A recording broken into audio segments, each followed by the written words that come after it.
we often wonder, why do people kill? There are crimes of passion, there are crimes of revenge, there are crimes of opportunity where people want to take and steal from other people and kill the other people.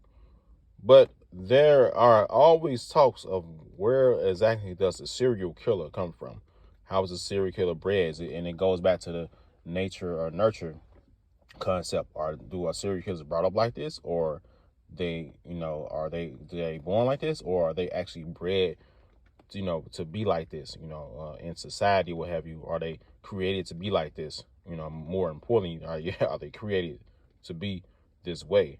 So we're going to go off into this in this video, and we'll go over a few stats over here. It say 81% total homicides are committed by men. It's not a shocker.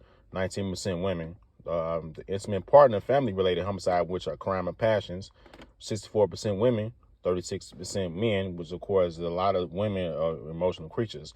All right, so intimate partner homicides, all right, are 82% women, 18% men. So intimate partner homicides, more women commit those. 464,000 people are estimated to have been victims of intentional homicide in 2017. An average global homicide rate of 6.1 victims per 100,000 population was estimated in 2017. About 90% of all homicides recorded worldwide are committed by male perpetrators. All right, men make up almost 80% of all homicide victims recorded. All right, so all women and girls are murdered, 34% by intimate partners, 24% women by family members, 42% women by perpetrators outside of the family. All right, so in interpersonal homicides that occur in context of interpersonal conflict. Okay, the vast majority of women and girls are killed by intimate partners or other family members. So we're going to get off today about this. We can go about why people kill all day long, but today we're going to get off into the actual serial killer. What makes these individuals be this way? Are they, like I said, nature and nurture? Are they bred up this way, or are they brought up this way and nurtured this way, or are they changed this way by society? So join us today as we get off into the topic of the serial killer.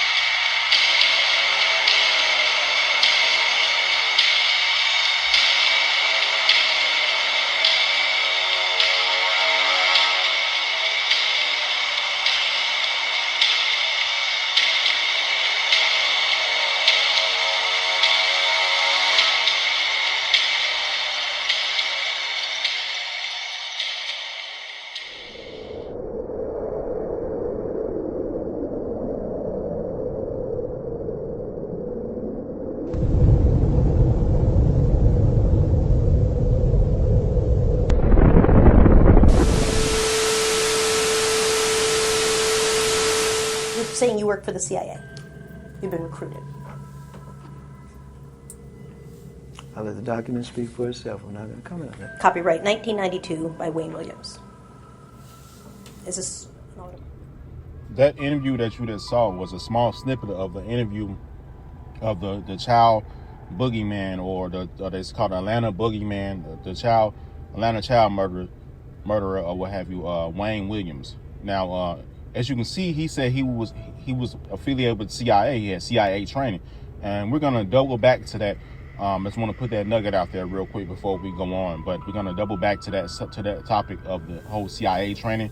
And if you guys want me to do a video on Wayne Williams, I can do a whole video on Wayne Williams about the Atlanta child murders. It's really a really strange case from 1979 to 1981. So we'll get back off into that. Double back off to that here.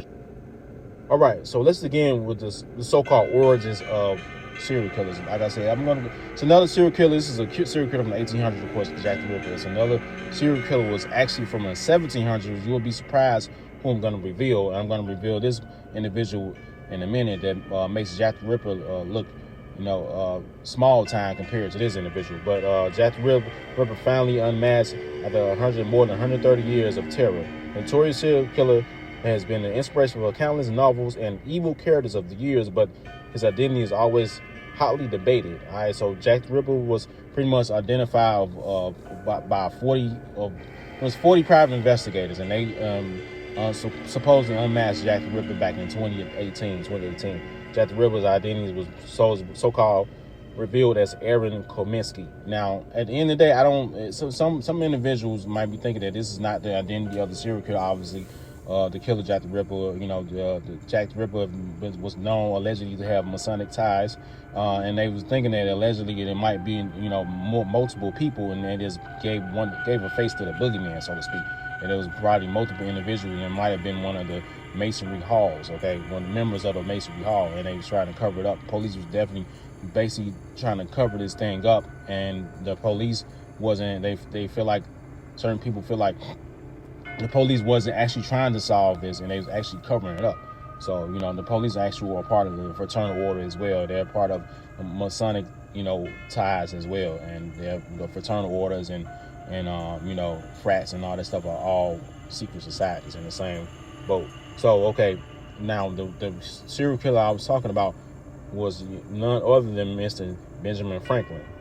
For now, hear me out. This is gonna get crazy for people don't know about this. For nearly 2 decades leading up to the signing of the Declaration of Independence, Benjamin Franklin lived in London house on 36 Craven Street in 1776, which was the year that the Illuminati was found and the year that the quote-unquote America was found as well. So Franklin has left his English home and come back to America more than 200 years, and 15 bodies later, and found in the basement, buried in a secret windowless room beneath the garden. So it sounds like, now Benjamin Franklin, of course, claimed that the bodies were there before he got there, but I mean, come on now.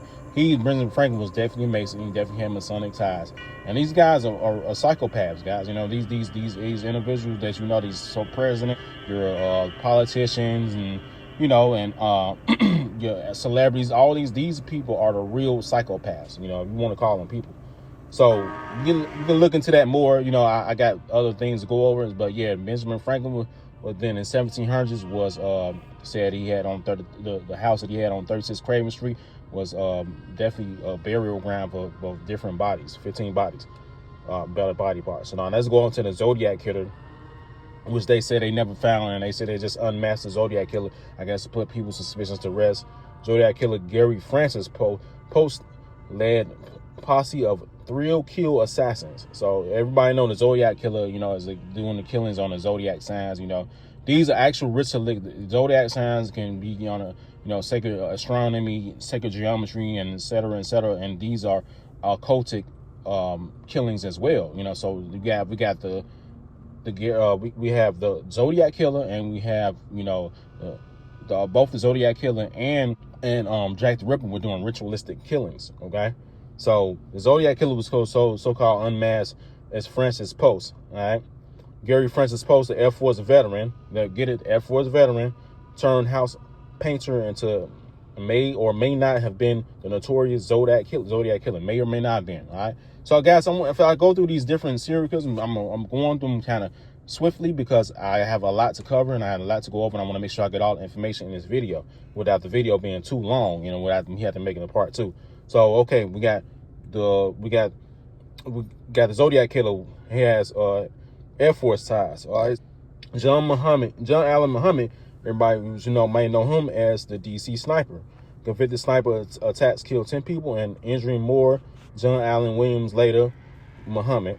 All right, he earned his highest level marksmanship from a basic soldier, and it was trained as a mechanic, truck driver, and specialized in metal work. He earned his highest level of marksmanship as a basic soldier. All right, he was discharged from the following Gulf War, serving in the Persian Gulf. Okay. Got son of Sam, David Berkowitz. All right, the New York serial killer. All right, he was killing people with a 44 caliber revolver. Prior to his killing spree, 18-year-old Berkowitz enlisted in the U.S. Army in 1971. All right, we got Gary Ridgway, the Green River killer, believed to have murdered at least 71 victims. Prior to his killing spree, Ridgway joined the Navy and was sent to Vietnam, where he served on a supply ship. And of course, we have the infamous Jeffrey Dahmer. murdered at least 17 men between 1978 and 1991. He was discharged from the military in 1981 after his performance suffered due to his alcoholism. One of his victims was just as crazy.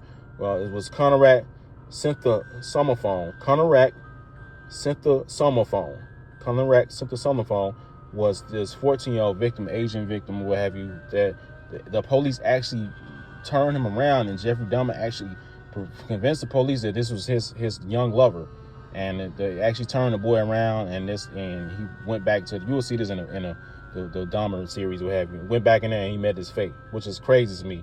Of course, you had your boy Ted Bundy. Ted Bundy, was of course a horrific serial killer. I mean, I'm not even gonna get off into all these things, but Ted Bundy has a background in psychology. All right. John Wayne Gacy, another horrific serial killer. He has a background of his father doing mind control acts on him, beating him and putting him under strenuous things, which is the same as mind control. And we're gonna get off of that. MK Ultra. We're gonna get off into that in a minute. All right. You have your Richard Ricardo Ramirez, all right, which is called the Night Stalker. As a 12-year-old Richard, he was known as family as strongly influenced by his older cousin Miguel Ramirez, which was a decorated Green Beret combat veteran. All right, his cousin was pretty much a serial killer, and he was a Green Beret. And so once again we have military ties. All right, so they even had a Night Stalker. They revere these serial killers. They're serial killers. And Netflix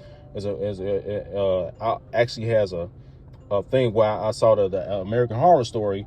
It brought him back to life. The Night Stalker, Richard Ramirez back to life, and actually John Wayne Gacy and a couple more serial killers will have you back to life. So they revere these serial killers. Don't get it twisted. They're making these specials not to inform people. They're revering these serial killers. All right, they are revered. All right, let's get that straight. Because they serve a purpose in society for the agenda, should I say? Okay, Timothy McVeigh. Okay, perhaps most notorious for his military career. Timothy McVeigh was convinced of the Oklahoma City bombing and killed 168 and wounded more than 600 others. Okay, another military ties. All right, so as we get this, that's the last one I'm gonna go over. As we get this, we'll get off into this more. As you can see, all these individuals had something to do with psychology or military ties. So, and that's a huge red flag, because both of those play into MK Ultra program, which we're gonna get off. Control been achieved. What the hell do you think you're doing?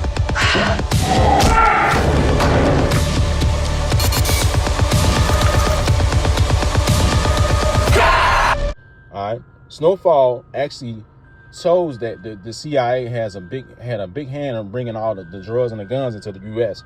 All right, and the CIA has a big hand in a lot of stuff. And CIA headquarters is right in Hollywood. So what does that tell you? It's Hollywood and the CIA work right hand in hand, next to each other.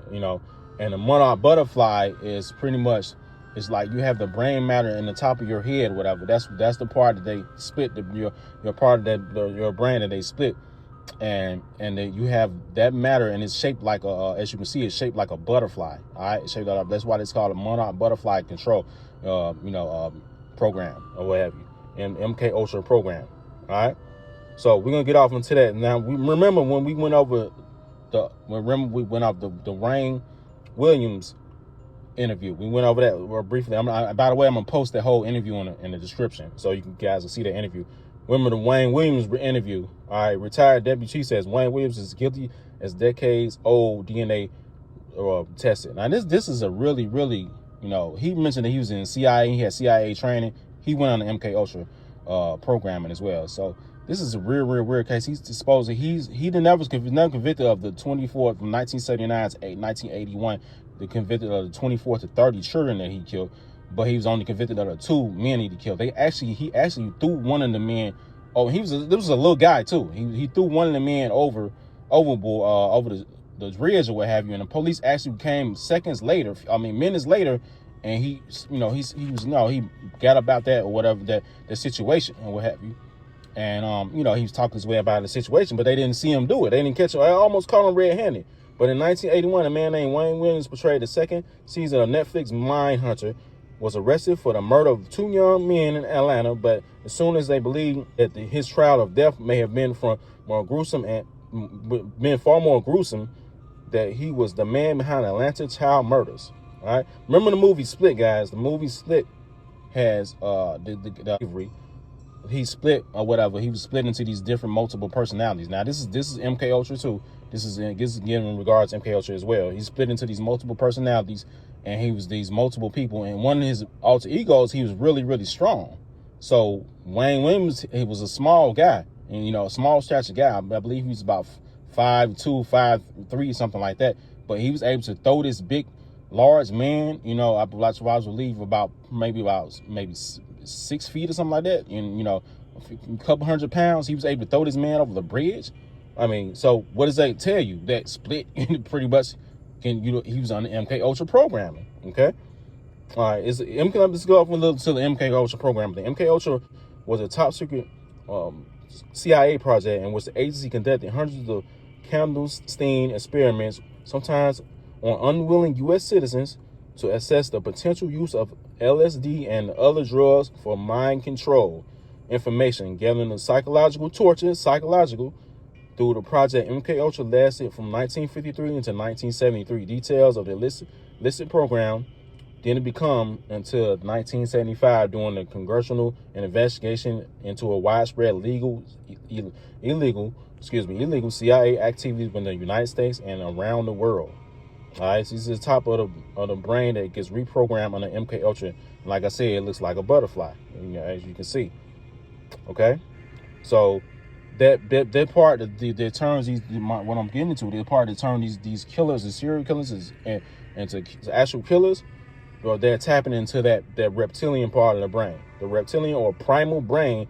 In McLean's tribune brain model, the basal ganglia are referred to the reptilian or primal brain as a structure of the control of the inmate and automatic self-preservation behavior patterns which ensure survival in our species. The primal brain is also in charge of what we often refer to as the 4 F's: the feeding, fighting, fleeing, and reproductive. Fleeing, fight, free, or effing, whatever you want, reproduction.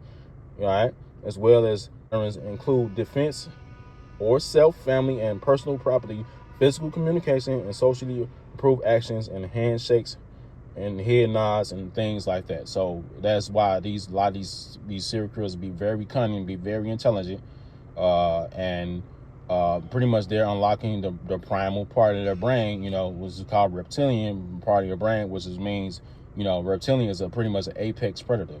All right, so that's what it boils down to, and that's what's the part that's been split, like in the movie Split, and turn these MK Ultra serial killers into serial killers, and unleash them. They turn these killers into killers and unleash them in society, and for an agenda that has to be fulfilled.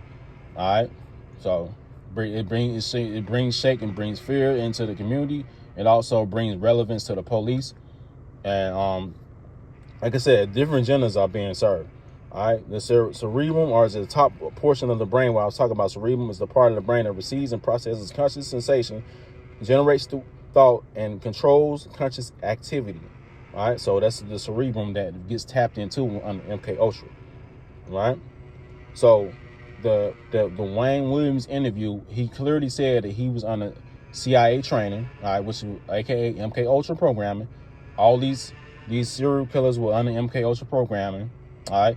And like Richard Ramirez, does demon possession comes into play? Yes, it does. Richard Ramirez was actually, was under demonic influences, and they showed that in the American Horror Story. Hey, he's under demonic influence. With the Night Stalker was under demonic influence, and he was obviously on some kind of MK Ultra programming. So I believe both of them comes into play. If you want to ask me, both of them come into play. Demonic activity and MK Ultra, but I believe it's mostly MK Ultra programming, because all you can see, remember all these individuals, or mostly all these serial killers had one thing in common: they would serve in some type of military, uniform. And I knew it when I did the research. I knew that these different serial killers had some type of military ties, or ties to psychology, or some type of parent or uncle or what have you that may have been in the military and may have put them on a heavy MK Ultra programming as well. So yes, this MK Ultra, these serial killers are on the MK Ultra programming. These Manchurian candidates, like these shooters and things like that are on the MK Ultra programming. And yes, like I said, demon possession does come into play, but for the most part, these individuals that can be proven are on the MK Ultra programming. So I will be having more videos coming your way. You guys be safe out there. Peace and blessings.